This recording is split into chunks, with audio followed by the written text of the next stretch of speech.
Hello friends and welcome back to my channel. My name is Caitlin from Florals.com and today we have the SPCSG 2020 edition tag, and that stands for Set, Plan, and Crush Scrappy Goals 2020 tag. So I got invited to this tag by the lovely Miranda, and the Scrappy Shenanigans crew is here to bring you guys some great questions and some answers from us personally that might help you evaluate your 2020 as we start working towards our crafty goals.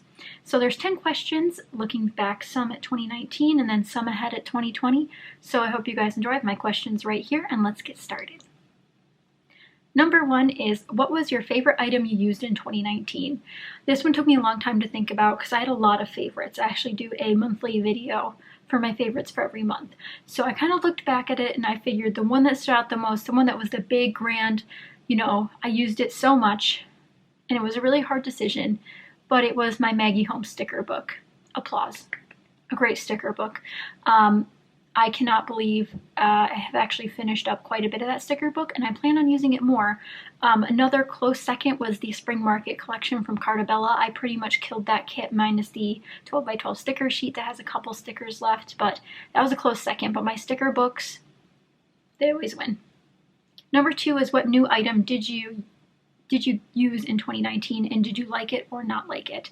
A brand new item that I used was Cocoa Vanilla Studio products. I had never used any of their products before, and let me tell you, the hype is real, the quality is amazing. I got to use a bunch of different stuff from them thanks to Scrapbook Your Joy, and I got to guest design for them for a little while. So I got to use Cocoa Vanilla Studio for the first time this year, and I will say I will be looking out for it more in the future so I can buy more, because that stuff was good and it's beautiful, and I still have some left, so I'll be using more in 2020. Number three is, what was your least favorite item you used in 2019? Least favorite's kind of hard because, there are a lot of things I used that I didn't necessarily love using. So I'm going to group this as a category. I didn't really love wet mixed media items this year. They were a lot more of a hassle for me than I thought I could bear for some instances, but I still have a ton of wet mixed media products, so I will continue using them, maybe just coming up with different ideas on how to use them, or maybe just using my heat tool more to actually dry them, but waiting for them to dry was the bane of my existence. So I did not like using wet mixed media items, and I really just mean like the spritz and the sprays and the watercolors. I love the look of them, but I just don't think I usually make the time for myself to use mixed media like that, so I guess I'll have to go with that as least favorite. I'm not a mixed media gal by heart. It's a lot of messy work that I don't usually like to get into, but it's really, really beautiful. Number four is, what was your favorite layout you made in 2019?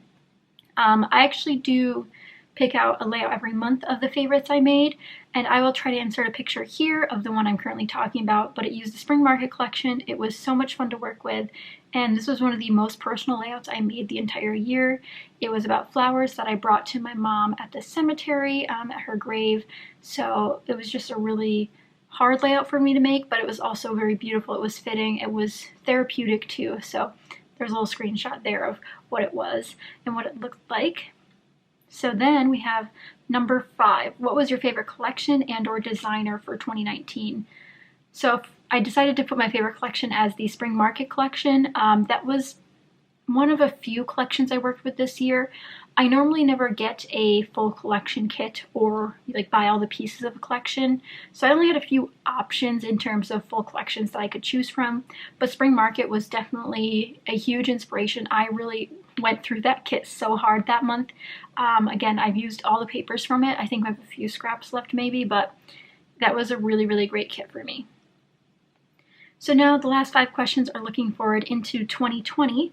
So what is one scrappy goal for 2020? One of my biggest scrappy goals for 2020 is actually to finish my Disney 2016 album. I've been working on it for I think at least 2 years now, so it's about time we finished it. It actually needs a lot of work. I don't even think I'm through, I think I'm on day 3, and it was a 10-day. It's a big project, but I'm gonna get it done. Hopefully. This will be like the 3rd year in a row that I've had that as a goal, but hopefully.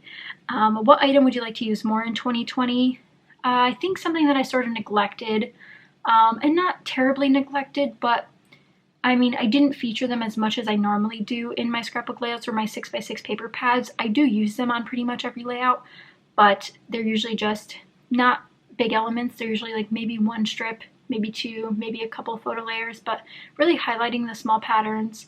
And for the most part, I actually use them on cards. So kind of flipping the script there and trying to get those onto my 12 by 12 pages a bit more. Number 8 is, what new product or technique would you like to try in 2020?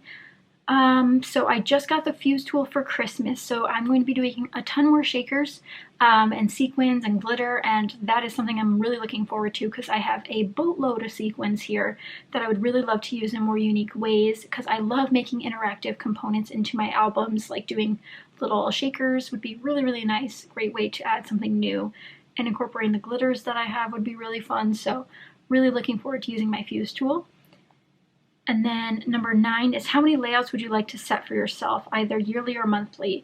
My layout goal for next year, I believe I wrote down, was 200. This year I made 155 layouts, but I don't know if that's 100% accurate. I did tally this year for the most part, but I didn't count a couple of the chipboard albums that I made, so there's a couple other pages. So I really think I can hit 200, especially since I'm trying to get through my Disney album. I think that'll lead to a ton of pages. And in terms of my counts, I count traditional 8.5 by 11, pocket page, inserts. They're all counting as pages. It's just easier that way. But I did install a tracker on my phone, and I also have my bullet journal tracker to, see how many layouts I create. And number 10 is, what is one YouTube goal for 2020? My goal is to hit 5,000 subscribers. I am really close to 4,000. Actually, by the time this video goes up, I should be even closer, but I'm really close to 4,000, so I think 5,000 is achievable, and I'm going to keep putting myself out there and keep making great videos, and doing fun collabs like this will really help, and I hope you guys will enjoy my stuff. So if you're new here, please subscribe. I have a big goal ahead of me. YouTube's been a great platform. I've been on here for 10 years, and it's been really fun to get to work with so many different collabs like this one, and all the other great ones that I get to do. But I hope you guys enjoyed this tag. Please let us know what your favorite question was down below, and if you have any more questions for me, I'd love to answer them in the comments. And definitely check out everyone else with this in the title of their videos, because you gotta check them out, guys. There's gonna be so many great answers. And I really like the aspect of looking back at 2019 while looking forward at 2020 at the same time. It's kind of like my new series, 2020 Creative Reset, which started in December and continues through February. So if you haven't checked that out, I have the link down below for the playlist so you guys can catch up. We talk all about goals and plans and making sure you're all set up to really achieve those goals. But I hope you guys enjoyed this tag. Thank you guys for having me, and thank you guys for watching, and I will see you guys again very soon for another video. Bye, guys!